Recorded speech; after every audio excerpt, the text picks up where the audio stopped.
In this video, I'm going to show you how to sign a PDF document on your iPhone. Now, in order for us to get this done, we're just going to go ahead and utilize the files right here.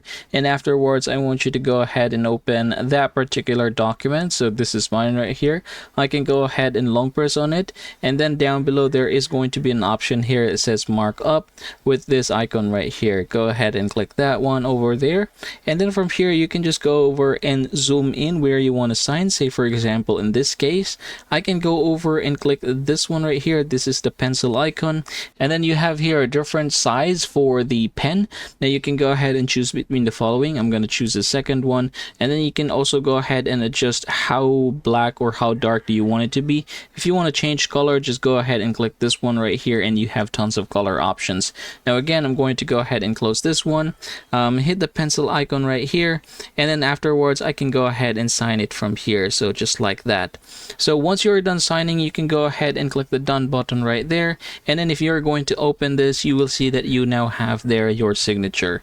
You can then go ahead and proceed and forward this just like so. And then there are different options as to how you're going to forward this with another person. And that, everybody, is how you're going to sign a PDF document on iPhone.